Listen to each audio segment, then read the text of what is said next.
Customer does not want to have the cabin filter replaced.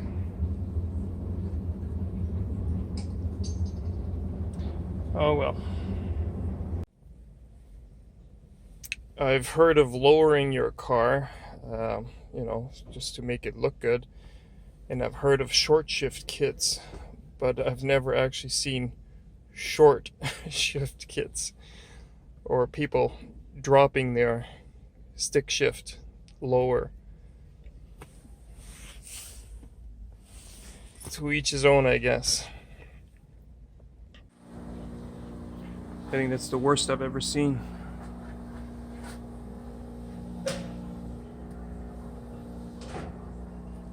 It'll be interesting to see how much of the clamp is left after it's all cleaned up.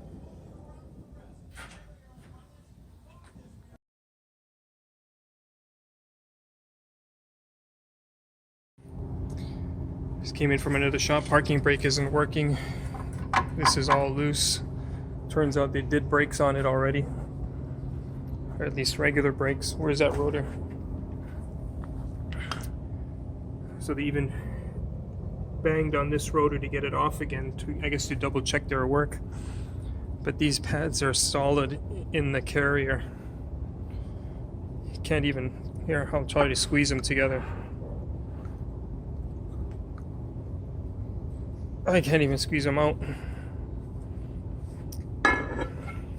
And people complain that I do bad work. Jeez. Can't imagine what the other shop guys like. It's a vehicle speed sensor. Usually this cover covers it completely, or at least the connector part. That's the driver wheel. That's the passenger CV joint. And it's right above the differential. That's the differential. When replacing wiper motors, in order to find the park position, what you need to do is plug in the new motor first without the linkage, activate the wipers once, and then shut them off and let the motor come to a park position. Then what you do is you mount it on the transmission assembly here, and there's usually an indicator that points to the rest position. Usually the rest position is in a straight line like this, where this linkage is straight.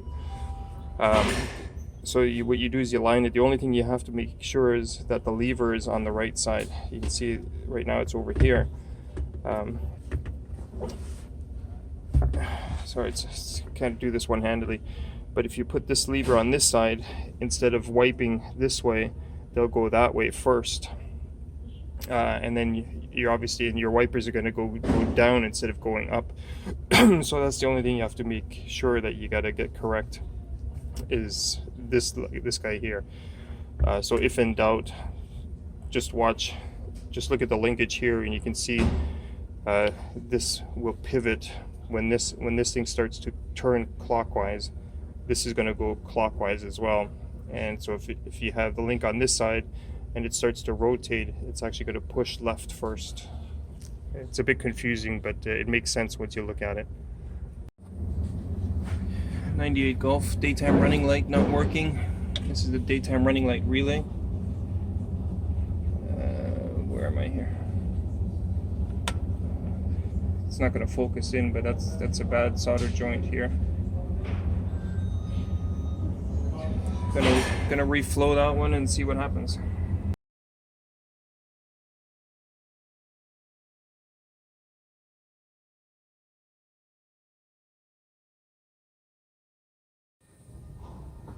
Mark IV cabin filter installation. I guess somebody didn't pay attention as to how the filter was sitting. That's hilarious.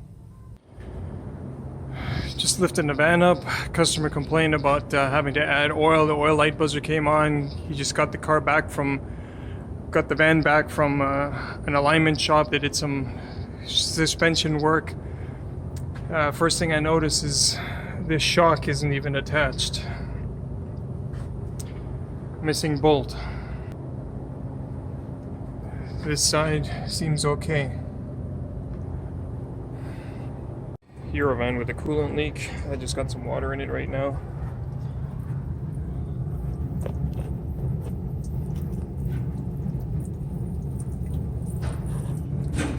Looks like a heater, oil cooler hose. Oil cooler hose that's leaking. See it better from this side?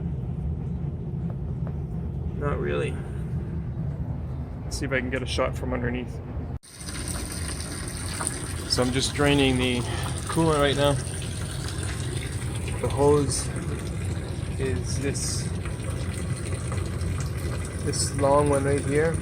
Goes over to the transmission cooler, transmission oil cooler.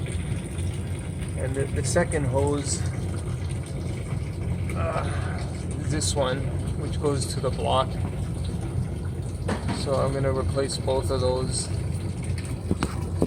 The main one being the one that goes over to there. And as you can see, they're not that easy to get to. I've got long arms, but it's still going to be a pain in the ass. Hoses are in. What a pain in the ass that was. There's the stubby hose and the long hose goes over to the cooler right there.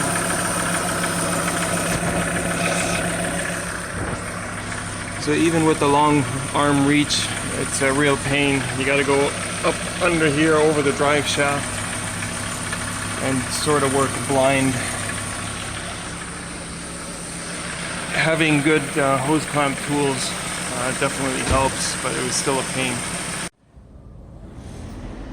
E30 BMW with the 320 engine, or with the 2-liter rather than the 2.5, but it doesn't really matter. But this one had a weird noise when starting up. After the car started, there was a loud screeching noise. Sometimes it happened, sometimes it didn't. My co-worker here narrowed it down to a starter issue, and you can see here the drive. See how it's extended here, and look at the gap here. And you can also see the shiny teeth here and the blue of the pinion. This is the new starter. You can see it's not, the Bendix is fully seated, and you can see there's a bigger gap here. There's another view. So this part here, see it's not fully retracting, and that causes the edge of the pinion gear here to rub against the flex plate. And you can actually see the shininess of the ring gear on the flex plate. Good find, good catch on my co-worker's part. That's the guy that found the problem. Cover my face. Oh, I couldn't see the finger, sorry. Leave the finger cover my face. Move it a little bit so that the wall, I can see it behind the wall. Move it this way more. There, no, that's too far. A little bit back. There you go. Thank you. Just doing an oil change on the 2008 Rabbit. Check engine light isn't on, but I do a full system scan, so I have a full history of what was in memory, if anything at all, just so that if the light comes on just after the oil change, a few days later or whatnot, I have proof that there wasn't anything going on. So anyways, in this case though, what I also do is I check the long-term fuel trims, and so that I make a note of them. 0.4% at idle, 9.4% part throttle, and that's a little high, meaning that there may be an issue down the road. But I had a quick look. So here's the engine bay, and you can see here one of these air tubes. There are two of them. One's for the secondary air, and the other one is for the PCV. This one's not clipped in correctly, so as the engine is torquing back towards the windshield, this can open up a little bit, and the engine will suck air here. And because this air is not metered by the MAF sensor. That's an air leak. It's not a vacuum leak, so to speak. It is and it isn't. Vacuum leaks are more defined as after the throttle plate in terms of the intake manifold. But because the leak is before the throttle, out of focus here. Once the engine starts to torque, the engine will actually move this way towards the back as you accelerate. This hose opens up. Come on. That opens up and it creates an air leak, and then the computer has to compensate by adding more fuel. So all I need to do is click this back into place, and this 9.4% will start to come down closer to zero. So little things like this you gotta keep in mind, watch out for when you click these hoses back into place. They gotta click nice and secure. I forgot to mention that, as you can see, the readiness monitors, they're all zeros. So that what that means, the emission monitors, secondary air, the evap system, catalytic converters, O2 sensors, etc. Everything is passed. When clearing codes, all of those will be a 1, and then once they all pass, they turn to zeros. That ABS tone ring is supposed to move with the drum or with the disc. It's not moving, it's broken. That's why the ABS light is on.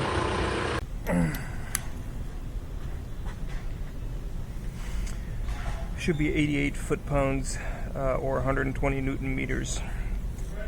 All of them were completely loose, or not completely, but loose enough. So I just used my torque stick, but I want to show you guys some of these other ones that were loose. I think one of them I tightened. This is set to 80 foot-pounds.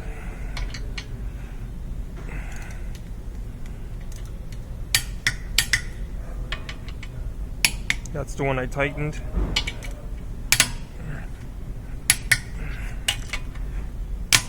That one was loose a bit too. It's still going.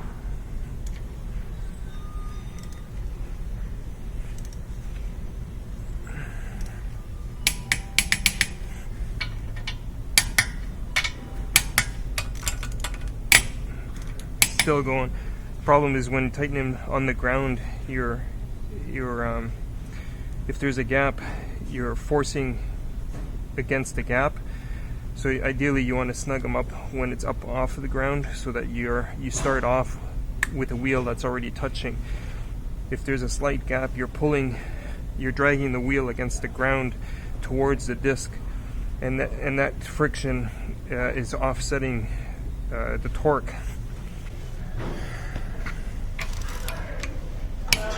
That one's tight. That one's tight. That one's loose.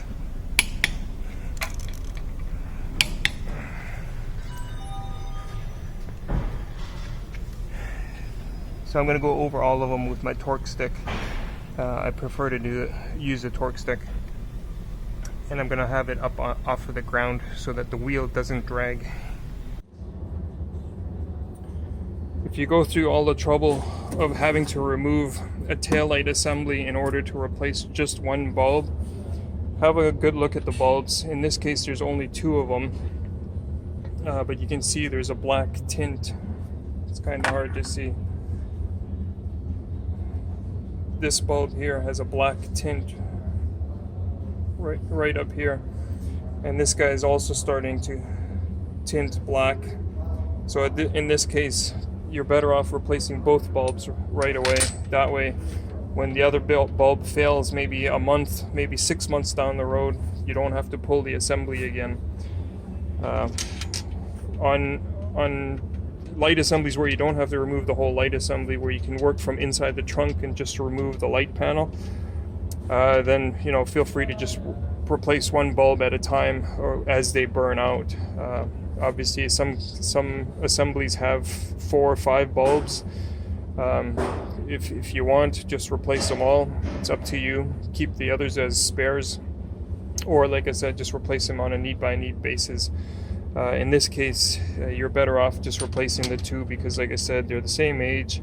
Murphy's Law, you know, just like household lamps or anything else. If they're the same age, it's not too long until the other one blows. One-way clutch pulley starting to make noise on this Dodge Caravan. Go ahead.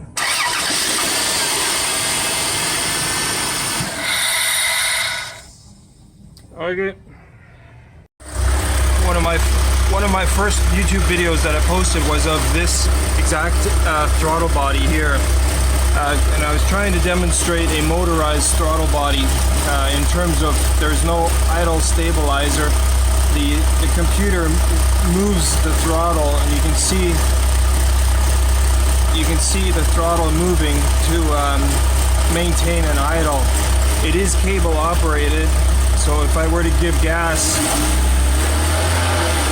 that functions as it should, but when the accelerator pedal is not touched, the computer moves the throttle to adjust idle. My camera keeps taking pictures. So anyways, that's it.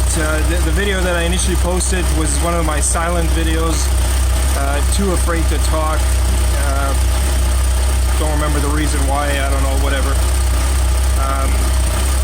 So that's it. That's a motorized throttle body, the early generation of drive-by-wire.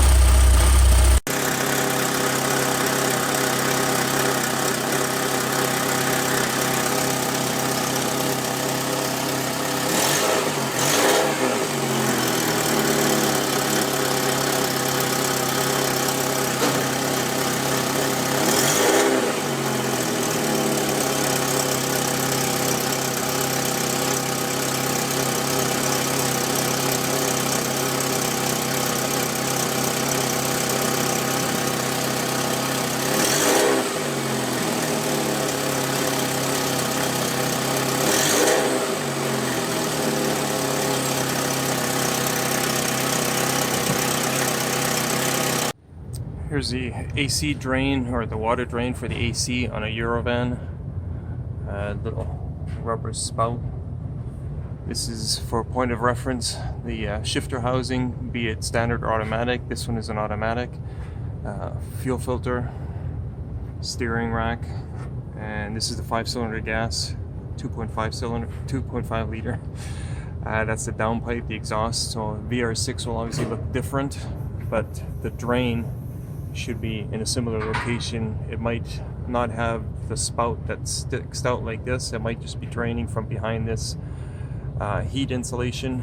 But anyways, that's where the drain is for the heater. When your tire keeps losing air and you don't see any holes in it, or not holes, sorry, any nails, spray the whole tire with like Windex or any type of soapy water. And then just basically let that soap do its job, and you basically just turn it until you see a spider web looking type of nest.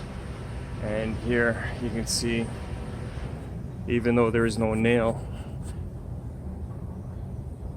there's definitely a hole right here, and that was bubbling. Where is it now? Sorry, the camera lost it. Yeah, here. So that's a leak right there. Let me get the soapy water again. You just spray the area and watch the bubbles, or watch for bubbles.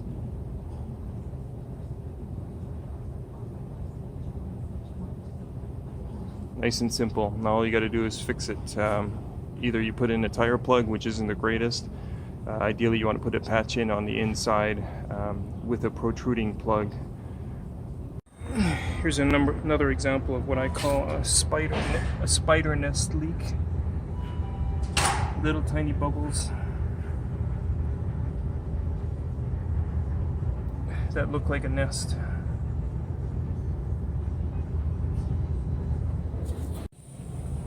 Here's a 2011 Golf with a starter, or the connector on the starter on a 2011 golf, so you can see this little red tab. What you need to do is carefully move that little tab. Just use a screwdriver. You can move it away or move it in this direction. And then what you need to do, sorry, can't line that up with my hand in the way. Let me just pause for a second. Okay, and you're supposed to be able to push on the edge here, and as you push, the front edge lifts, and then you can pull the connector off. There's a little tiny tab right here that this has to overcome.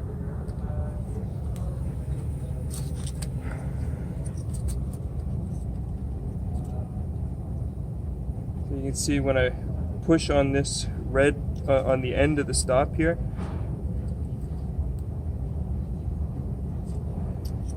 the little locking plate lifts, and it lifts over this tab, and when you push it back in place, it clicks. Now it's secure again, and the little red tab locks it into place. Hopefully that helped. Sorted.